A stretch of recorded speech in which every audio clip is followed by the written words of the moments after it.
Hey, good morning, guys. Looks like we got a few in here already. We'll just wait a few minutes as usual to give everybody a chance to get on inside.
Okay, let's go ahead and get right into it. We do have a lot to cover in this webinar.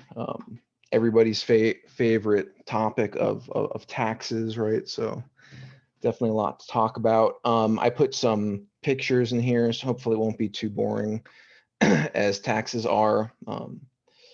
But the goal here, as the title implies, is assassinating your tax bill. What you can do to save money on your taxes.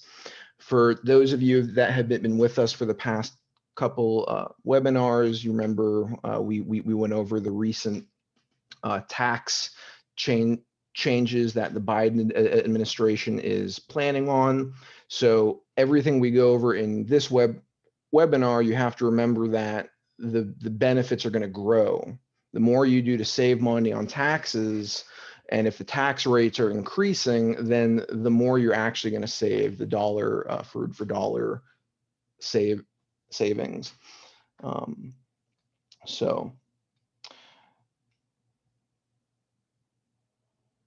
getting right into it. Just a really quick housekeeping item. The last time people were asking questions, and we really appreciate that. And as I mentioned in every webinar, we want to hear from you. We want to know what you're interested in knowing, so we can give you more of what you're looking for. But for the questions, there's a comment section and there's a Q&A. If we can keep the questions in the Q&A, that would just help us to to better address everybody and hopefully get through everyone's questions as quickly as we can. Okay, going to the next slide here. Just a couple of quick updates. You remember that the tax filing for 1040s was pushed to May 17th. So for those of you who have anxiety around tax time, this is a relief. And then our firm, we made a recent investment in new tech that allows us to help you to tax plan a lot more effectively and efficiently, to figure out exactly what you can do to save. It cost us about 45 grand. We bought it because we know it's a benefit to all of you. So it allows us to determine, it's just a two-step process. You can either fill out a questionnaire about your business, or you can send us a prior year return. And that's it. We go ahead and we present you with what you could potentially save if you were to implement a tax plan. So that's an update. So let's get into it. So we just passed April 15th, everybody's favorite day. And around this time is when this guy, and by the way, I found this version of Uncle Sam, which I thought was awesome. It looks like his right hand is 3 times the size of his left. He's really about to kick your tax, is what it looks like. And he requires you to fill out these, and then you pay money. It's really the only thing that you have to work at and stress about to lose in the end, to spend money, right? And you hope your bill will just be about this amount, but what ends up happening, especially as you grow, is your tax bill grows with it. So I want, if nothing else, if I were to get one thing into everyone's head that is here today, and watching in the future on YouTube or whatever it is, you can affect your tax bill so you pay less money. That's it. That's what tax planning is. I think a lot of people think, and just a common misconception is, I'm working with an accountant or a CPA, or even I'm running my business the way I'm supposed to, so I'm paying the amount that I need to pay. And that's just not right. That's not true. You can do things throughout the year that are going to result in you paying less money. Now, that sounds great, and I'd love to just say that there's nothing bad about tax planning. There's a limited amount, but there are instances, just to get this out here, that you may not want to pay less in taxes, which is like, no way. When would you potentially want to pay taxes? It really depends on your future plans. What are you planning on doing with your franchise, or what are you planning on doing as a coach or a consultant? And if you don't know what you're doing exactly, then a strategy that you implement to save money on taxes can harm you. A couple of examples are, let's say you want to get a loan. You want your income numbers to look better to increase the likelihood that you get approved and the amount that you could potentially get. Or if you're looking to sell your business. I just got off the phone with a very nice gentleman who, he's interested in a tax plan, and he's doing well, but he's also looking to sell the business within a couple of years. And so doing things now to reduce his net income to save him money in taxes will actually reduce what he potentially could get from the sale. Now, there are strategies that we can use that may not affect the selling price. So that's why it's important, again, to know what you're doing here. And just to reiterate this point, does this mean you shouldn't have a tax plan in place when you're selling a business, taking a loan? No, it actually means it's even more important to plan strategically so you can find the balance between achieving your goals and reducing your taxes. Just to put it into the numbers, like why should you care about saving money on taxes? Not to mention the fact that you don't get anything for it. I know there's like the societal. This is not a political discussion. You directly, who I care about, are not getting. You're spending that money and you're not getting a direct return. So. But if I offered you 50 grand in sales, I told you, you're a budget blinds, and I have 50 grand in contracts to install blinds. You're a grounds guys, and I offer you 50 grand in new contracts for monthly lawn care. Or if I offered you 50 grand in taxes saved, which would you choose? The answer is, you as a business owner should ask yourself, the primal thing that you are focused on, or should be, is what's going to put the most money in your pocket at the end of the day. I don't think you guys are doing what you're doing for fun. We're not doing what we're doing for fun. We're doing what we're doing eventually to have a profitable, successful business. That should be the goal. So let's compare these two options and see what is better for you. Well, if I were to give you 50 grand in sales, you'd have to spend about 80% of that, especially as a franchisee, royalties, OPEX, cost of goods. And if you're lucky, depending on the industry you're in, you're getting 20% at the end of the day. So that's 10. And then, just for, it really depends on the marginal rate that you're at the, for the additional 50, if you're making 500, then you may be at the 30% mark. So 30%, 50 grand in sales really only added 7 grand in your pocket, not to mention a bunch of work that went into this COGS and OPEX. I know, accountants often, we look at it as the numbers, but I know there's real work and sweat that goes into producing the numbers that we're looking at. That's sales. What do you get if you save 50 grand in taxes? You get 50 grand in your pocket. This is why tax savings are so much more important and powerful than sales. And I just wanted to, maybe me saying it or the words on paper aren't enough. Let's look at some graphs. So the one on the left is if you get the 50 grand in sales, you get that much, that little blue block in your pocket. The tax savings, you get the giant blue block. And this is a simple depiction. This is the same thing with a neon glow. It has a neon glow here. So if that's easier to see, this is the same thing in a pie chart. And hint, the orange part is taxes saved. So you get an idea of the difference between sales. So taxes saved are really like super sales or super duper, however you want to look at it.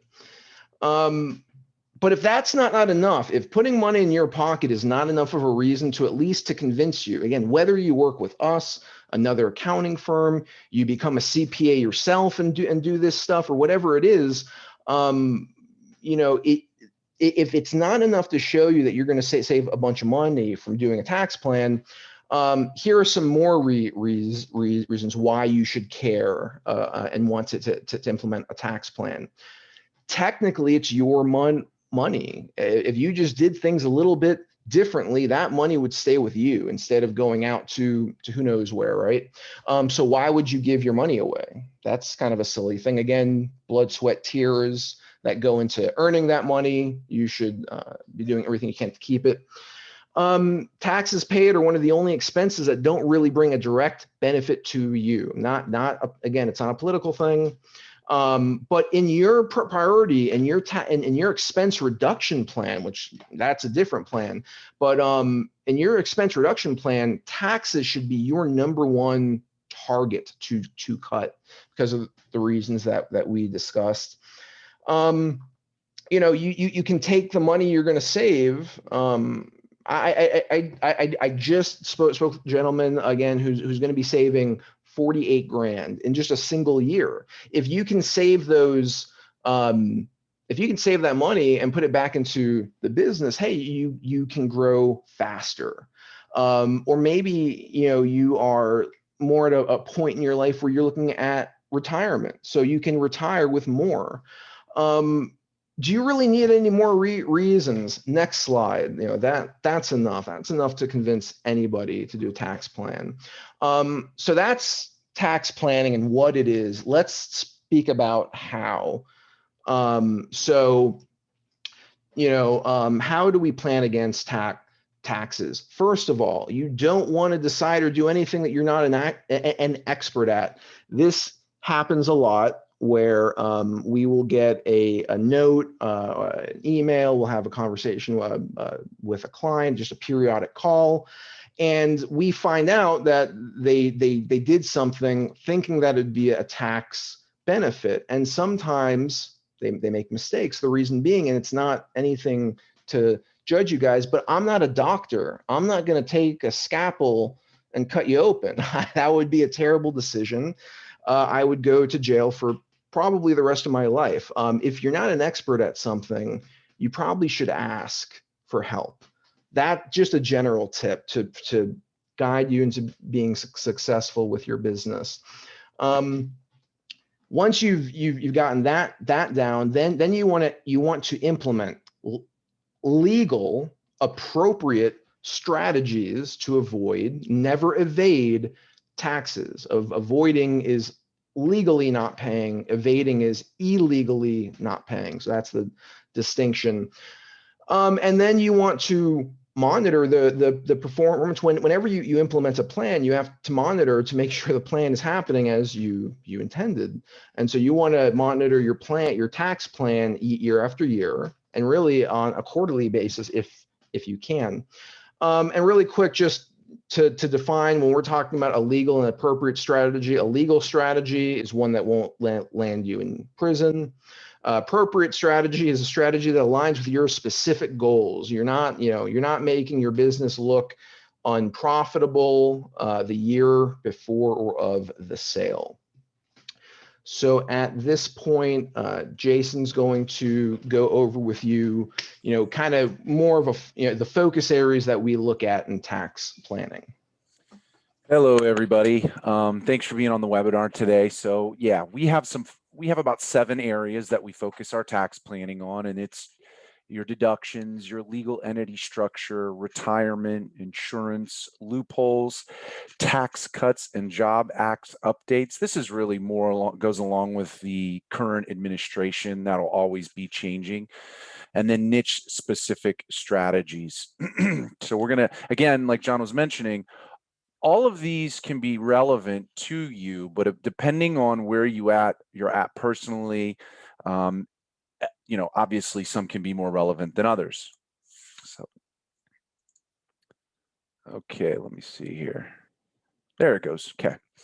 So what we're going to be focusing on today of these areas that we focus our efforts on is the legal entity structure, retirement, loopholes, and recent legislation affecting taxes. So let's just go right into the legal entity structure, LLC or a corporation. So LLC is the most flexible structure. Most small business owners go this route. And in the franchise space, you will see some people who are C Corps just because of the Rob's rollover transaction. But the LLC is, you're taxed initially as a sole proprietor if you're a single member, a partnership if you're a multi-member. You can also make an election to be taxed as an S corporation or even a C corporation. You can choose your tax treatment. But by default, if you don't make an election, you're going to be treated as a disregarded entity for taxation purposes. And if you're a sole member, you'll be taxed as a sole proprietor. And if you are a multi-member, a partnership. Now, a corporation, their income tax currently is the flat corporate rate of 21%, and it's likely to increase to 28% based on the most up-to-date proposals from the Biden administration. He wants to increase it to 28. Could go higher. We just don't know yet. So in the C corporation, your income is going to be taxed as what's called double taxation. So the profits of the corporation are taxed. And then when you take the money as the business owner out of the business in the form of a dividend, it's taxed again. So this is going to be really important for all our C Corp clients out there and all our C Corp entities in America right now because of 2 things. If you're a C Corp and you're a small business, now your tax rate could go up to 28%. Any dividends potentially could be taxed at increased rates of up to 40 to 50%. Again, these are all proposals from the Biden administration. Now, here we go. Let's go into the sole proprietor, partnership, or S corporation. If you go with the LLC as your entity structure, you have the choice of the above tax treatments. Sole proprietorship is the single member only. This is the Schedule C form in your tax return. All the activity of the business, profit and loss, flows from the Schedule C on into your personal 1040. And the income of the business, the Schedule C, is going to be taxed at the self-employment tax rates, which is approximately 15.3%. And then that income that flows through to your personal will be taxed at your ordinary rate. Now, a partnership, income is recorded on the Form 1065. It's then divided between the partners on the K-1s, which flow through to each partner's personal returns. And limited partners that do not receive guaranteed payment pay no self-employment tax. We've got the S Corp. This is an election. The income is reported on Form 1120S, which flows through to each owner's personal return via a K-1. Similar to a partnership, you pay taxes once on earnings at your ordinary rate. So again, it flows through from the business to you via the K-1, and it's taxed at the individual's ordinary rate. Now, with that being said, it's similar to the Schedule C or the sole proprietor, but you can, by making this election, you can avoid this self-employment tax. Okay. Now we're going to get into retirement. Retirement is a nebulous topic. There are so many vehicles that can help you save for retirement, and depending on your tax situation, there is likely a set of appropriate plan types best suited for you. Here's just a few types. We've got profit sharing, retirement plans, traditional 401k, Roth 401k, cash balance plans, self-directed retirement funds, defined benefit plans, and 412(e)(3) plans. Here's an example using the 401k for tax planning purposes. A Budget Blinds franchisee earns $100,000 and will pay an average rate of 20% of his earnings. Therefore, his tax liability is $20,000. However, franchisee decides to open a 401k plan and deposit the allowed $19,500 in 2021. He's even going to put an additional $6,500 in catch-up contributions since he's over 15. Now, the franchisee only reports $74,000 in net income, which reduces his average rate to 15. He's going to go into a lower tax bracket, and the franchisee's tax liability now is $11,100, and his tax savings is $8,900. Conversely, you've taken that money, you've moved it into a vehicle, and that vehicle will it'll grow, which is a great thing as well. There's our little piggy banks. There's the piggy looking at you. Why aren't you tax planning? Okay, let's get into some loopholes here. These are really fun. So a legal tax loophole is a situation where the tax code allows for preferential treatment if certain conditions are met. One that we love is the Augusta loophole. So, hold on. The Augusta loophole. So with the Augusta loophole, you are able to rent your home to your business or to anyone for that matter for up to 14 non-consecutive days per year. The rental income is non-taxable cash flow to you. It is a deduction to the business. So example, Conserva irrigation franchisee makes $100,000 paying an average rate of 20%. Therefore, his tax liability is 20%. Now, let's say franchisee applies the Augusta loophole and rents his home to his business for $750 per day for 14 days. This would reduce the franchisee's business income from $100,000 to $89,500, resulting in a tax savings of $2,100. Now, you're going to hear me just run another number. So it reduced his tax savings is $2,100, but the big piece here is he now has $9,000 of non-taxable cash flow to him. So if you think about this in a larger perspective, John and I like to use this as part of the overall compensation to our client. There's going to be disbursements, usually from the business in the form of draws or dividends. There will be salary that meets the reasonableness standard per the IRS. And then there's this type of strategy, which is a great strategy. We have, depending on where you live, some of our clients have leveraged this for up to $20,000 or more a year. So it's a $20,000 deduction to the business, $20,000 of non-taxable cash goes to the client, and the net effect, depending on where our client falls in the tax bracket, could be significant. It's a really, really great strategy. We recommend it to everyone. Okay, well, so recent legislation. The current U.S. legislative environment is full speed ahead in producing new bills, rules, and regulations affecting taxes. There are big plans ahead to increase taxes across the board. You can look back at the examples we gave, but then there will be even more. Our political class is, they love to legislate, so we can only assume that based on the things the current administration has said, there is going to be an increase in taxes. Again, we won't know what that looks like, but we have a good idea that it's going to be pretty significant. Now, there have also been many tax saving benefits that have come out of the recent legislation due to the whole COVID pandemic. And this is the employee retention tax credit. So what is the employee retention tax credit? It's a refundable credit, meaning if you have no taxes to reduce, let's say your taxable income is 0, you can still get this credit as a refund to you. Some credits are just used to offset taxable income, and therefore the credit can have no value to you if you have no taxable income. The ERTC allows businesses who suffered from reduced sales as a result of the pandemic to get a direct credit back for a portion of each employee's wages paid. More employees equals bigger credit potential. Now, the credit is for on wages up to $10,000 for each quarter where the business was considered suspended, meaning the period between when sales were first down 50% and eventually came back up to 80% or more of pre-suspended levels. If you're not keeping up with the recent legislature, you would miss this opportunity. These can be a little bit, there's a lot to this. And this is a crazy thing about the accounting world right now.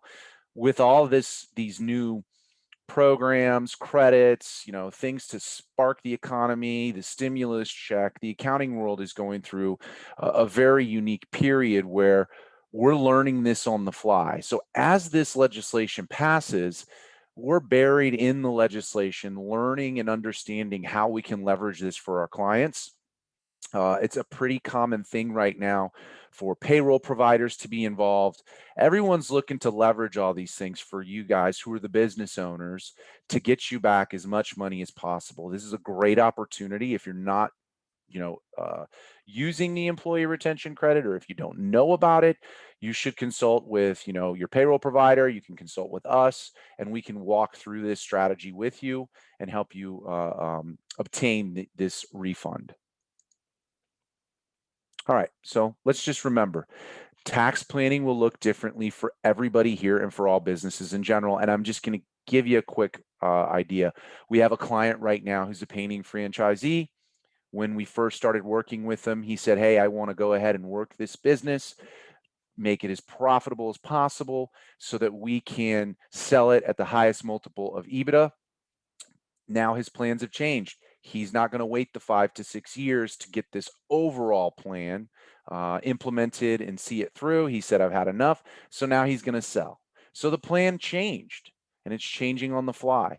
Things change constantly, and so the plan will change. Here's another example. Trump's administration leaves, Biden's administration comes in. Now we have a whole new landscape. The plans we set into place under Trump's tax plans and his TICJA is going to change. And so now everyone's just waiting to see what happens so we can change. It's not a static thing. It's constantly changing. So depending on your personal situation, your business situation, the legislative environment, the industry that you're in, your short and long-term goals and more, your tax plan, if done right, will look very different from anybody else's. And if you're not making any money yet, you cannot afford tax planning, but that's okay. Keep focusing on growing your business, and your tax planning needs will inevitably grow. Just don't wait too long. A new technology, my franchise CPA Smart Tax Planning. And I just want to go back to, real quick. If you're not making any money yet, that's important. We have clients right now who are startups, and there are bookkeeping and our accounting clients, and we are monitoring their situation because we can, based on our handling the books, we can help them project out. And if we see appropriate trends, we can tell them, hey, you're going to be a candidate for this in 7 months. So let's start the plan now because we know you're going to be in a candidate. And that way, when you're appropriate candidate, all the pieces are in place and we can just plow right forward with growing your business and saving you on taxes. So yeah. Hey, Jason, I'm sorry to interrupt. Can I just really quickly add to that?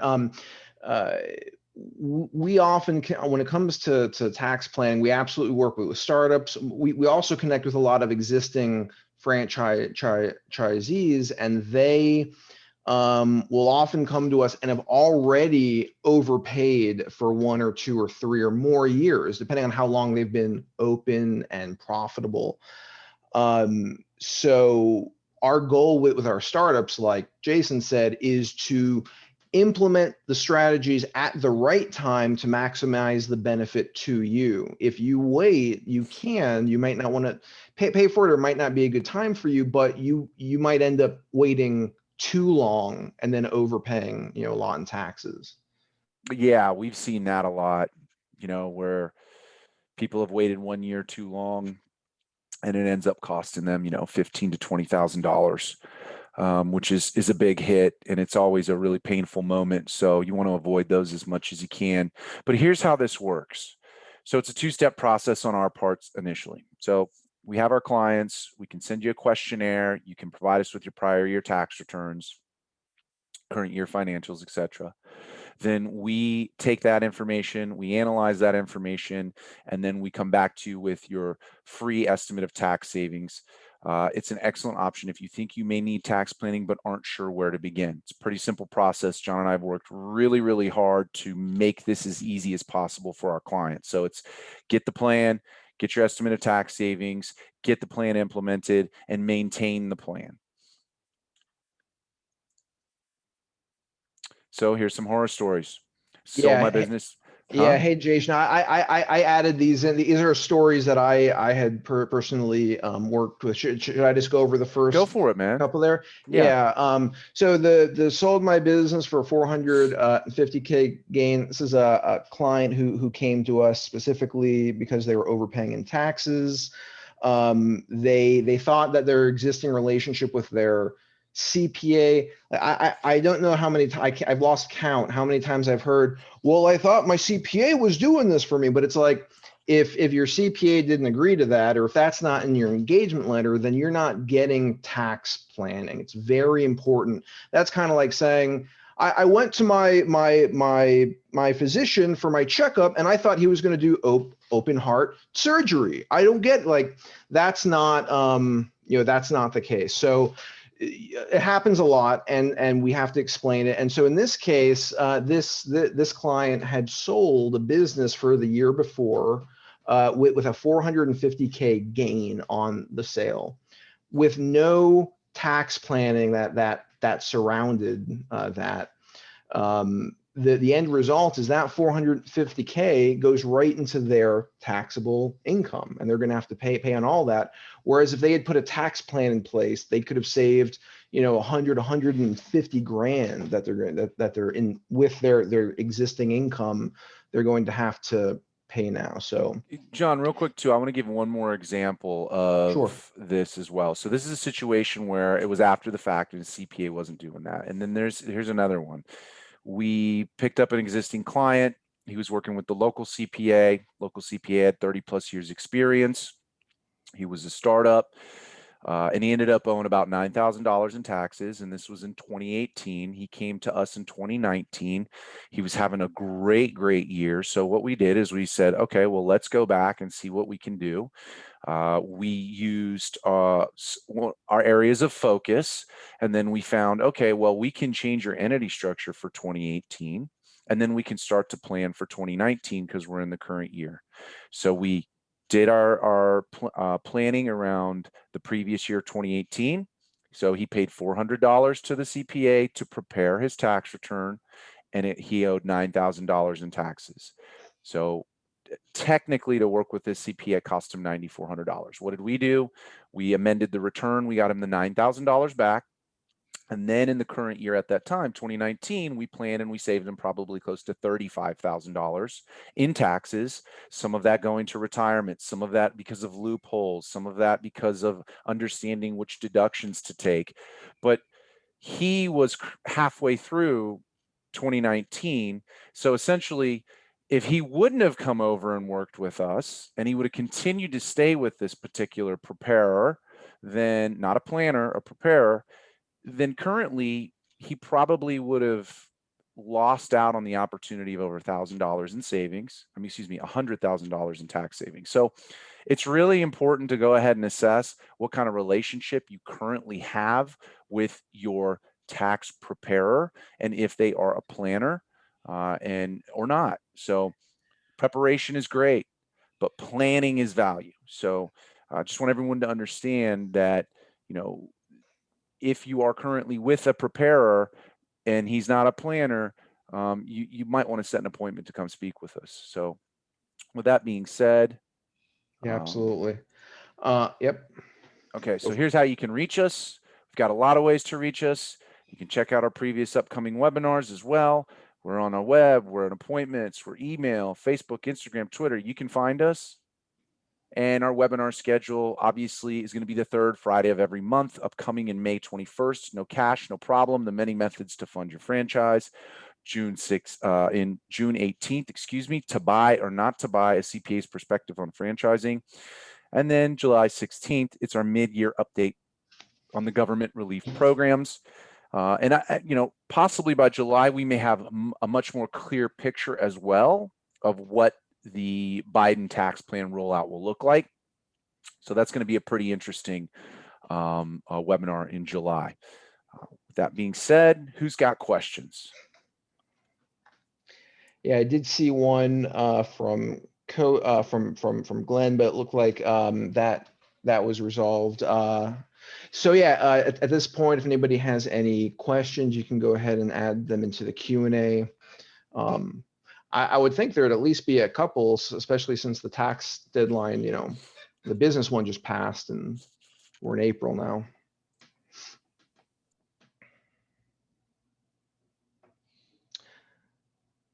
Just give it a minute or so.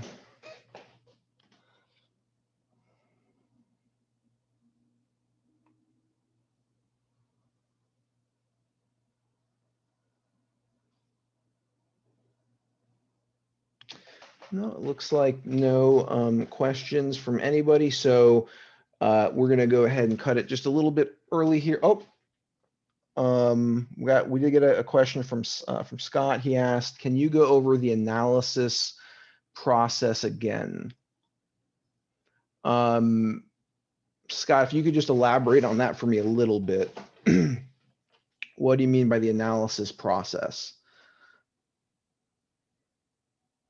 Oh, sure. So that was here. It's pretty, Scott, I can answer this one, John. Yeah, it's right So there. yeah, so yeah, really, we have a questionnaire, and we either way we ask a bunch of questions, and we get your tax return, and then based on those questions, we're going to get an idea of, okay, here's his financial position in his business, here's this financial position at personally, here's how old he is, here's his goals, here's what he wants, and based on this analysis, we will present to you a plan that leverages the analysis to give you the results both currently and in the future that you're looking for with tax planning. Yeah, that's exactly right. And it is it's custom, like we mentioned throughout. If we could just copy and paste a tax plan that would work for everybody, I'd send you the link now, and then we're done. But that's just not the way it is. One thing I didn't mention in going, or when, you know, in S corps that I wanted to add is that you might look at the strategy that we presented and go, oh, the S corp is always the best way. But actually, it depends. We had a client who came through that actually tried to apply for an S corp status, but they were in DC. And when you're in DC, if you convert to an S corp, the state, or not the state, but the territory of DC considers you a C corp. And so you save a little bit on self-employment at the federal level taxes, but you actually end up paying even more at the territory level. So that's just one example of why it's really important that the plan that you have is tailored to you, to your business, and to your plan, to your actual goals. But really good question there, Scott. Yeah, that's important to understand, everyone who's listening. I mean, it really depends. And we've had clients before who it made sense to convert them to a C corp because the flat rate is 21%. Right. And this individual was making so much money that no matter what we did, he still was going to end up in that 30% to 35% individual rate. So it made sense for him to become a C Corp because he only needed X amount of dollars and he was making considerably more. And these kind of results, if you think about it, if we can save you, you know, essentially $300,000 can be subjected to 10% less tax rate, well, then we're saving you $30,000-$40,000. So it's a, or more, depending on where you land. If you're in the highest bracket, the 39%. So it goes back to what John was saying. Every single plan is completely a unique, specific thing to our client. Right. Really good that's question, Scott. And I saw your other one there. Yes, we do. So we work with clients all over the country, as well as in with every state, and then DC. We currently do not do international, focused on US taxpayers. Yep.